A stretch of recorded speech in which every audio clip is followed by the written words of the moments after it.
భారత అతిపెద్ద ఓట్ల పండుగను పాకిస్తాన్ ఉగ్రవాదులు టార్గెట్ చేశారా? పూంచ్ ఉగ్రదాడి కేవలం ఆరంభం మాత్రమేనా? జైషే లష్కర్ టెర్రరిస్టులను పాకిస్తాన్ ఇంటెలిజెన్స్ విభాగం ఐఎస్ఐ బోర్డర్ దాటించే కుట్రలు చేస్తోందా? ఈ ప్రశ్నలకు సమాధానం అవును అనే వినిపిస్తోంది. పాక్ ఆక్రమిత కశ్మీర్ సాక్షిగా పాకిస్తాన్ కుట్రలు బయటపడ్డాయి. ఇండియన్ ఎయిర్ ఫోర్స్ కాన్వాయ్పై దాడికి సంబంధించి కూడా సంచలన విషయాలు వెలుగులోకి వస్తున్నాయి.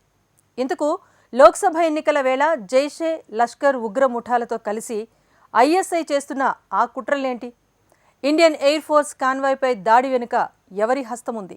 లోక్సభ ఎన్నికల వేళ పాకిస్తాన్ ఉగ్ర కుట్ర నిజమేనా? పీఓకేలో జైషే లష్కర్ ఉగ్రవాదుల భేటీ రహస్యం ఏంటి? జైషే లష్కర్ ఉగ్ర సంస్థలతో కలిసి ఐఎస్ఐ ఏం చేస్తోంది? 2019 ఫిబ్రవరి 14 పుల్వామాలో సిఆర్పిఎఫ్ జవాన్ల కాన్వాయ్ టార్గెట్ గా భారీ ఉగ్ర దాడి.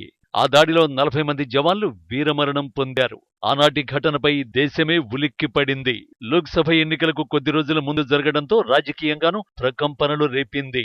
2024 మే 4 ఇప్పుడు కూడా సేమ్ పూంచ్లో ఇండియన్ ఎయిర్ ఫోర్స్ కాన్వాయ్పై ఉగ్రవాదులు తూటాల వర్షం కురిపించారు. ఈ దాడిలో 5 వైమానిక దళ సిబ్బంది గాయపడ్డారు. వారిలో ఒకరు ఆసుపత్రిలో మరణించారని అధికారులు తెలిపారు. దీంతో మరోసారి దేశం ఉలిక్కిపడింది. అయితే ఆనాటి దాడికి జైషే మహమ్మద్ బాధ్యత వహించినట్టుగా, పూంచ్ ఉగ్రదాడికి తామే కారణమని ఎవరూ బాధ్యత వహించలేదు. దీంతో ఈ దాడి ఎవరి పని అన్న చర్చ జోరందుకుంది. సూరన్కోట్ ప్రాంతంలో వాయుసేన కాన్వాయ్పై జరిగిన ఉగ్రదాడికి సంబంధించి కీలక విషయాలు వెలుగులోకి వచ్చాయి. దాడి ఘటనలో పాక్ ఉగ్రవాద సంస్థ లష్కరే తోయిబా హస్తం ఉన్నట్టు సమాచారం. ఈ దాడిలో 3 లేదా 4 ఉగ్రవాదులు మెరుపుదాడి చేసినట్లు అనుమానాలు వ్యక్తమవుతున్నాయి. కశ్మీర్లోని సరిహద్దు జిల్లా రాజౌరి పూంచ్లో ఉగ్రవాద ఘటనలు నిర్వహిస్తున్న అబూ హంజా ఈ దాడికి ప్రధాన సూత్రధారిగా అనుమానిస్తున్నారు. సైన్యానికి నష్టం కలిగించే లక్ష్యంతో దాడిలో ఉక్కు బుల్లెట్లు ప్రయోగించారు. ఉగ్రవాదులు ఏకే అసాల్ట్ రైఫిల్స్ తో పాటు అమెరికాలో తయారు చేసిన M4 కార్బైన్లు, స్టీల్ బుల్లెట్లను కూడా ఉపయోగించి గరిష్టంగా ప్రాణనష్టం చేసేందుకు ప్రయత్నించినట్టుగా ప్రాథమిక విచారణలో వెల్లడైంది. దాడి అనంతరం ఉగ్రవాదులు పారిపోయి అటవీ ప్రాంతంలో దాక్కున్నారు. ఈ క్రమంలోనే పాక్ ఆక్రమిత కశ్మీర్ నుంచి ఓ వీడియో బయటకొచ్చింది. ఆ వీడియో పాక్ ఆర్మీ ఐఎస్ఐ కుట్రల్ని బయటపెడుతోంది. ఈ దృశ్యాలు పాక్ ఆక్రమిత కశ్మీర్లోని ఖైగల్ ప్రాంతంలో జరిగిన ఓ సమావేశానికి చెందినవి. ఆ సమావేశం రాజకీయ నేతలకు సంబంధించింది కాదు, ఇస్లామాబాద్ పెంచి పోషిస్తున్న ఉగ్రవాద ముఠాలకు సంబంధించింది. ఇంకాస్త వివరంగా చెప్పాలంటే ఐఎస్ఐ నీడలో నడిచే ఉగ్రవాద ముఠాలు జైషే మొహమ్మద్, లష్కరే తోయిబాతో పాటు మరికొన్ని ఉగ్రవాద ముఠాల భేటీకి సంబంధించిన వీడియో అది. ఆ భేటీకి భద్రత కల్పించింది ఎవరో తెలుసా? పాకిస్తాన్ ఆర్మీ. అవును, మీరు వింటోంది నిజమే. పీఓకేలో జైష్ లష్కర్ ఉగ్ర ముఠాల సమావేశానికి పాకిస్తాన్ ఆర్మీ భద్రత కల్పించింది. అందుకు సంబంధించిన వీడియోనే ఇది.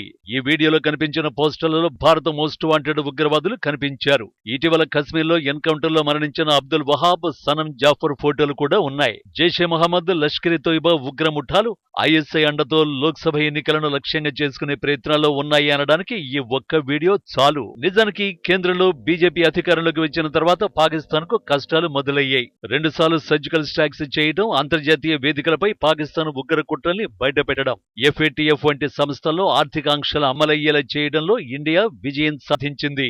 ఆ ఫలితంగానే పాకిస్తాన్ ఆర్థిక వ్యవస్థ పాతాళానికి పడిపోయింది. అందుకే తాజా లోక్సభ ఎన్నికల్లో బీజేపీ ఎట్టి పరిస్థితుల్లోనూ గెలవకూడదని ఇస్లామాబాద్ కంకణం కట్టుకున్నట్టు కనిపిస్తోంది.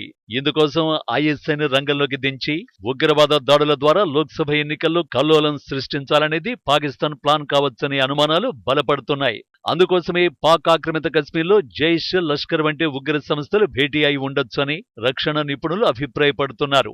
ఈ భేటీకి జైషే మహమ్మద్, లష్కరే తోయిబా, హిజ్బుల్ ముజాహిద్దీన్ సహా పలు ఉగ్ర సంస్థలు హాజరైనట్టు తెలుస్తోంది. ఏది ఏమైనా పీఓకే కేరాఫ్ గా ఐఎస్ఐ ఉగ్ర కుట్రల విషయంలో అప్రమత్తంగా ఉండాల్సిన అవసరమైతే కనిపిస్తోంది.